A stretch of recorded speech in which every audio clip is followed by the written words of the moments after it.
Fala pessoal, tudo bem? Então, na aula passada a gente falou um pouquinho sobre variáveis e alguns tipos de variáveis, né?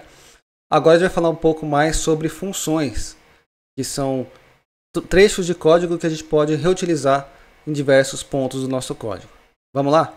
Primeiro, né? Vamos lembrar aqui o que são funções.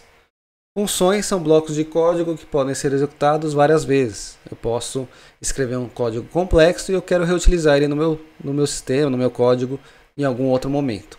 Eu posso não passar valores e eu posso retornar valores após a sua execução.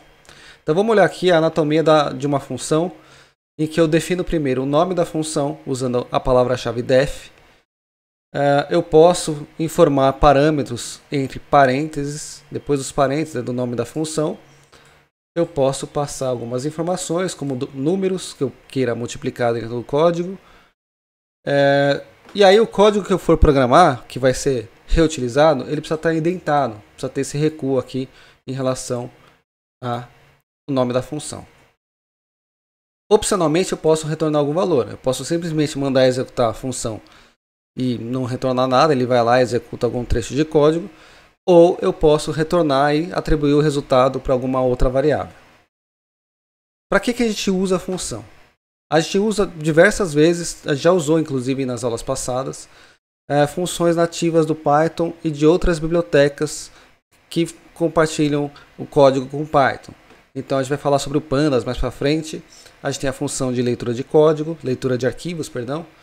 A gente pode descrever dados de um conjunto de dados. A gente pode treinar algoritmos que já tem algumas funções pré-prontas para que a gente só passe os valores para serem executados. E uma das grandes vantagens é a questão da organização. A gente deixa o nosso código mais simples e mais intuitivo de utilizar. Eu consigo modularizar o meu código e facilitar esse reuso por outros programadores, inclusive. Ó, pessoal, estou aqui com o Google Colab aberto, né, que nem a gente viu na aula passada. Vamos criar a nossa primeira função. Então, a primeira coisa é definir o nome da função. Vou colocar aqui função multiplicar números. O nome dela é multiplicar números. Vou colocar aqui o parênteses. Eu posso ou não passar parâmetros dentro desse parênteses. Eu vou colocar aqui no 1, no 1, 2. Número 1, número do 2.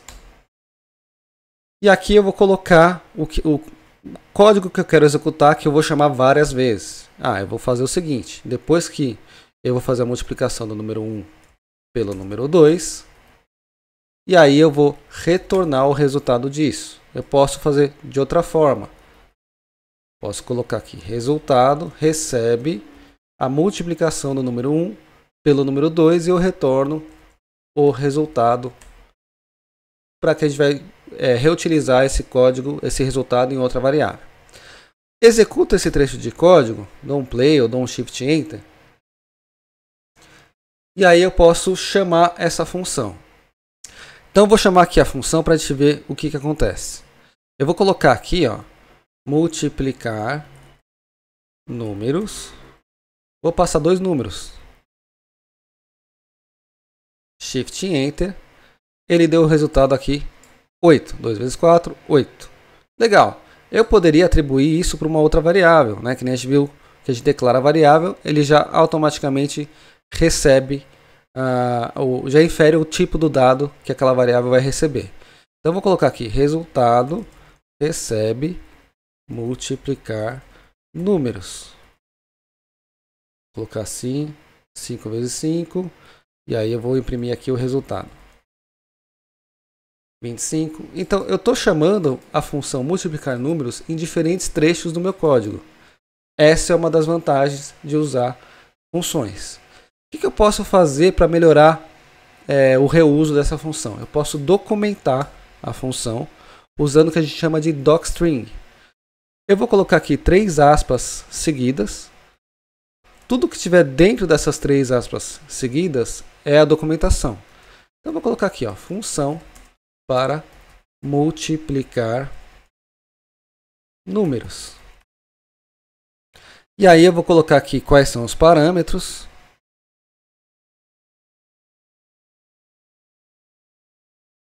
Vou colocar aqui um espaçamento para ficar mais fácil da gente ler. E aí eu coloco o primeiro número, é do tipo int, vai ser o nosso primeiro número. O segundo número também é do tipo int, que vai ser passado aí como parâmetro. E o tipo de retorno? Posso falar, essa função retorna o quê? Retorna o resultado, né, que é um tipo int.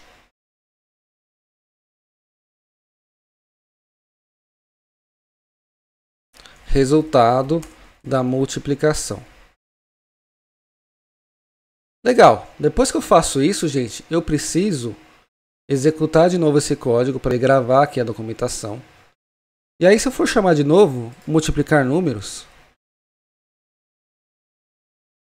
e dar um Ctrl espaço nele, já vai aparecer toda a documentação que eu coloquei. Então isso facilita bastante o reuso, porque às vezes a gente faz uma função mais complexa, e para não ter que entrar no código dela e entender como ela funciona, eu já visualizo aqui quais são os parâmetros que eu tenho que passar e o que ela me retorna.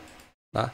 Muito mais fácil, a gente coloca na linguagem que a gente quiser, pode ser em português, pode ser em inglês, fica mais fácil para a gente entender. Quais cálculos a gente pode fazer? Qualquer tipo de cálculo. Eu posso criar uma outra função para calcular o IMC, que eu vou receber o quê? Peso e altura.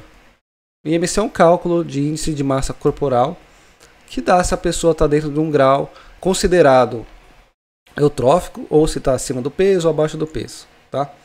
Vamos colocar aqui o cálculo disso. Ó. O resultado vai ser peso dividido por altura vezes altura, que é peso dividido por altura ao quadrado. Então, vamos colocar aqui. Se eu chamar a função, vou colocar aqui o peso 70 quilos e uma pessoa de 1,70. Vamos ver o que ele vai retornar. E aí eu vou retornar aqui o resultado.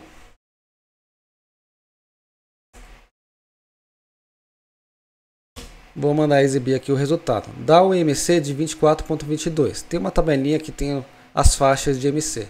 Então eu posso reutilizar isso com várias pessoas diferentes. Coloco aqui pessoas com pesos e alturas diferentes.